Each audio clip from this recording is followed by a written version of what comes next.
Joe Rogan. Now, Joe Rogan made some news this week. By the way, I listened to Joe Rogan last night. His podcast today was Dave Packman. Fascinating stuff, by the way, if you check it out.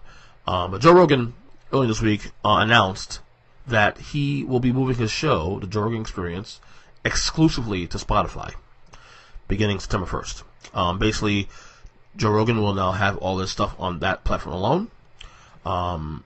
And it's big news. Spotify has already started cornering the market for exclusive podcasts. I spoke on the show weeks ago about how The Ringer, Bill Simmons, they also moved to Spotify as well a few months back. And I said it was a big move because it was the entire Ringer platform. And if you know Bill Simmons and The Ringer and how dedicated Bill Simmons is to the podcasting platform, he's one of the godfathers of that. Joe Rogan obviously is one of them too, but Bill Simmons especially, one of the godfathers, the podfathers, they call it, of the podcasting platform. And he took, and The Ringer has was it like 14 different shows alone on the platform, not including Bill Simmons' podcast. I mean, there's so many. It's a lot. I mean, I could be wrong on a number, but it's a lot of shows, a lot of podcast feeds, and all that's is going to be on The Ringer. I'm not sure if it'll be exclusive yet, but right now some of the shows are still currently on the Apple Podcast. But Joe Rogan is now going exclusive now. The deal, from what we heard, is a $100 million deal. It's a licensing deal too, which is great because Joe Rogan still gets the money and still gets to keep his control of his content. He has carte blanche what he does, which is great.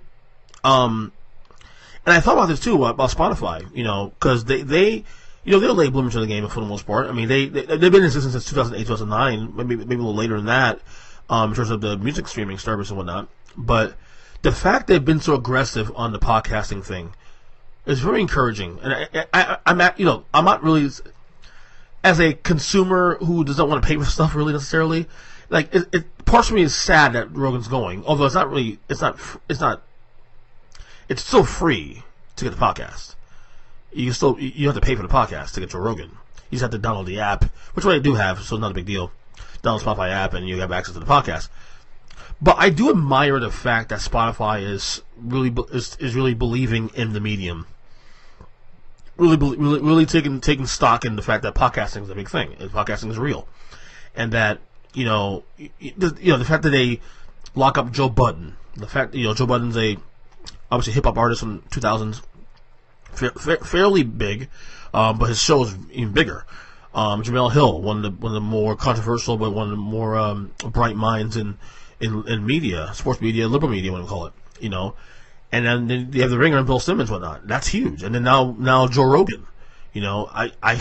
I firmly believe that the next guy probably on the list of being scooped up for exclusive rights is probably Mark Maron, WTF pod. I can see that happening in the near future. But I appreciate that Spotify's doing this, honestly, because I think they believe in the medium, and I do too. What's disappointing is that Apple is behind the ball on this, among many things too. It's like ever since Steve Jobs died, feels like they're on the ball. They haven't been innovative at all, and behind the ball. Like they were supposed to get to be one of the leaders in the streaming services, and then they only now got into the streaming service, the Apple Plus service, which is honestly, they have 5 original shows. That's it. They haven't done much there, not much of a stamp there. They're right behind the ball on that one. They haven't done much of the iPhones, really. I mean, the recent iPhones, the camera's okay, but a lot of the technology not really, cutting edge. They haven't done anything new. And then the podcasting thing, which is fascinating too, because when podcasting started back in the mid 2000s, you could really only get podcasts like to on an app to get a whole podcast. Most of the podcasts that were being third-party platforms, they if I'm not mistaken, they were the first third-party platform that existed for podcasts.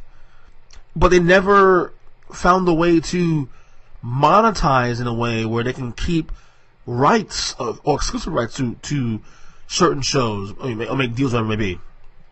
Meanwhile, you got Spotify who's doing it now. Luminary last year. Now I'm not sure how Luminary is doing now these days, because they skipped a lot of shows last year, and I know a couple of shows defected after. But other companies are getting aggressive with this, and Apple's just there, and I get it. It's still the name still sells itself, but I don't know. I admire what Spotify did here. I really admire that. I really do. Apple, I mean, to me, is behind the ball on this, and it's just disappointing that in the last decade, just in general as a company, they haven't really been cutting edge. They haven't done anything really of significance, in my opinion, that makes you say, "Oh, okay."